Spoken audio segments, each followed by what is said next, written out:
Hello, everyone. Welcome to Aptera Owners Club. Several people have mentioned in the comments that the advent of cheaper Chinese EVs will doom Aptera. Now, I'm not too sure that people are going to be cross-shopping inexpensive EVs with Aptera. I mean, if they were, used EVs are already cheaper than Aptera will be. And most of the people that are currently interested in Aptera are interested because of its design, its focus on efficiency, and the extreme range that you get, and not necessarily just the price, although the price is pretty good. And so, but I think there will be some people that are going to be cross-shopping cheaper EVs with Aptera. So if there is a conventional looking car that has a better use case in terms of passenger capacity, cargo capacity, that kind of stuff, and it's about the same price as the Aptera, some people are going to find that a good proposition. For me personally, I just like Aptera because of its design and its efficiency. And the efficiency is the most important thing to me, and it's not the price so much that's the most important thing. But some people I think will be cross-shopping it. So found this article from Clean Technica, published a few weeks ago about is 2022 the year the Chinese cars come to America. And they're basically talking about BYD, NIO. There's three major manufacturers. There's BYD, NIO, and XPeng. Those are the three major Chinese manufacturers. There's a couple of more fringe manufacturers, but they probably don't have the capital to expand into the U.S. market because the U.S. market is pretty congested. And what I found out from this video mainly is that right now, currently, cars imported for China have a 27.5% tariff. So they have a 30% import tax. So whatever they're selling them for in China, it's going to be a minimum of 30% more expensive here, and probably significantly more than that because they're going to have to modify their cars for the US market. So I looked at the major manufacturers. This is BYD. I looked through their current offerings on their website, and the least expensive vehicle on here is the Yuan EV. And so I was trying to, they don't talk about pricing on here at all. And so this thing has, if you get the, this is a 360 kilometer range, 93 horsepower vehicle. So it's not going to be very exciting to drive.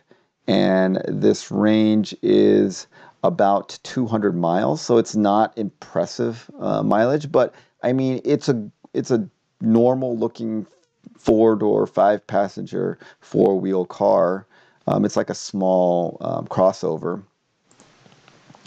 And the cheapest price in China is about equivalent of 18,000 euros. That's before any tariffs.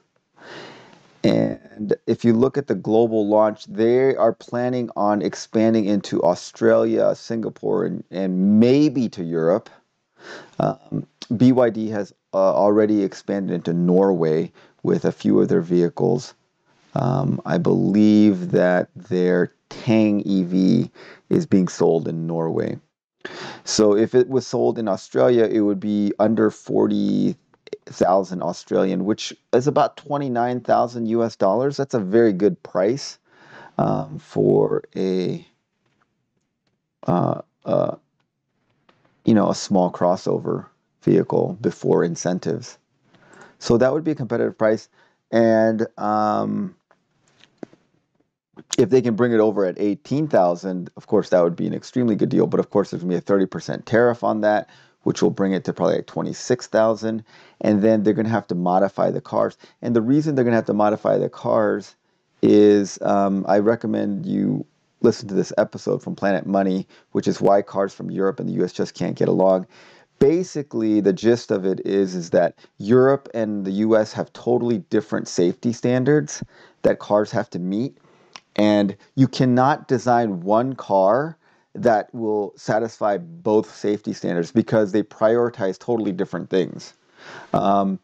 like a couple examples are the European cars, they have to do their safety standards to with the dummies or the passengers and the drivers belted in. So the European cars are designed with the assumption that people will be wearing seatbelts, and they design the airbags to work in conjunction with the seatbelts. However, U.S. safety laws, they have to pass with people not wearing seatbelts. So if you optimize for people not wearing seatbelts, then you will de-optimize for when people use seatbelts. Also, European safety laws require that you protect, they're kind of geared more towards protecting the other people rather that are outside the vehicle rather than the people inside the vehicle. Like European safety standards will preferentially try to protect passengers, pedestrians and bicyclists and other people that the car could potentially be hitting. Whereas in the US, they prioritize the safety of the driver and the passengers inside the car. Whereas in Europe, they would try to prioritize the safety of the people outside the car. So they're two totally different safety standards.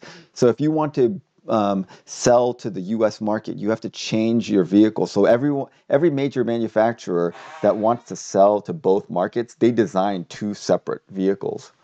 And so that's kind of costly, which is why you'll see a lot of U.S. manufacturers don't take their cars to Europe, and you'll see a lot of European cars that don't come to America. Well, that's one of the reasons. The other reason is that the roads are different, and people in the U.S. like big SUVs, and people in Europe don't like big SUVs because gas is expensive, and their streets are narrower and smaller. Okay, so there is another BYD vehicle called the Dolphin. Which is even cheaper, and I don't know if it still exists because it doesn't show up on their website, but if this were to come over, this would be about $15,000. The other interesting thing is the BYD uses these Blade battery packs, which are lithium iron phosphate, which seem like a good battery technology. They're very similar to the structural battery pack that Tesla is using. And this vehicle in China would cost $15,000, so a little bit cheaper than the yuan here at about 18,000 euros. If this were to come over, it probably would be cheaper, about the same price as the base Aptera. If they were, if it didn't cost too much to change the safety standards to come to America, and even with the 30% import tariff, I think you could probably see this in the U.S. for around 25,000. Or 26,000, which would make it about the same. And it's basically looks like a Nissan Leaf. So it's a full car about the same price as the Aptera if they were to bring it over. So there's no plans currently for them to bring this over. They haven't made any plans. There's talk about it, and people are speculating, but there's no plans for that. The other ones are the Neo. And Neo is kind of a more high-end brand in China. And so you can see this reflected in their price. This is a $67,000 car in China. So this is before any import tariffs. If this were to come over to America, it would be 30% more than that. So obviously not a competitor for Aptera. This one is $56,000, and this one is $57,000. And this one is about $70,000. So Neo vehicles are not going to be competitors from a price standpoint with the Aptera. Here's the Xpeng. Now these things are cheaper. This one is about $23,000, and that's in China. So that's before import tariffs and before re-engineering to U.S. safety standards. So this is probably looking at 30-some, low 30s to mid 30s if they were to bring this over. This is 36,000, so this would be probably close to 50,000 if they brought it over. This is 25,000, so that would be probably similar to the Xpeng 3. So those things are going to be. I think the Xpengs. I think these are good-looking cars, and they're definitely more substantial cars than the BYD vehicles. So you are going to pay about 10,000 more. But if you're going to pay, mid 30s for this, that gets into the same price range as a 400 or 600 mile pack Aptera. So you could see some cross shopping in there, and these are definitely pretty nice looking cars and have pretty good specs. The range is not going to be comparable at 286, and this is probably on the Chinese or the European driving cycle, which it will give you more range than the U.S. driving cycle. Because the U.S. driving cycle uses more highway miles. But anyway, I think the cheaper vehicles that they're thinking about would be either the Yuan or the Dolphin or some of the Xpeng vehicles.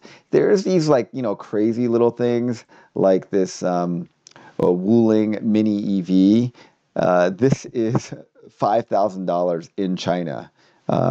And it's funny, at no point will you forget how cheap this thing is. I mean, they say the AC turned out to be the weakest ever experienced. Seats are the most uncomfortable ever. You'd have to be brave to drive it to the top speed of 62 miles per hour. Its range is about 100 miles.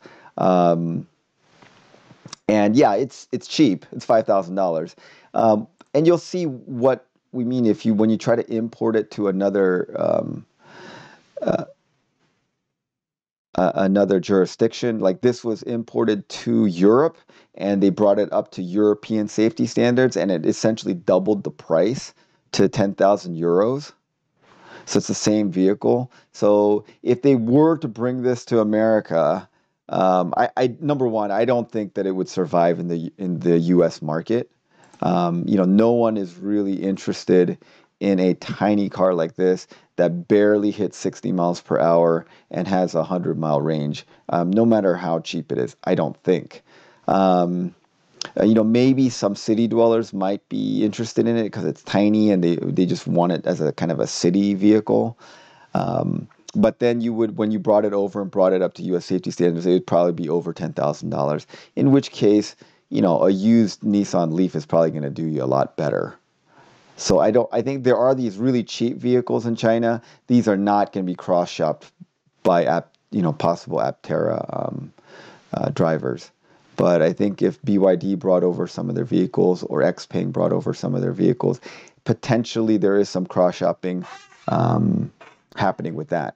So yeah, tell me what you guys think. Would you cross-shop these vehicles with the Aptera, or you think that this is not a factor? I don't see any of these things coming over until 2023 at the earliest anyway, which would kind of line up with Aptera's launch.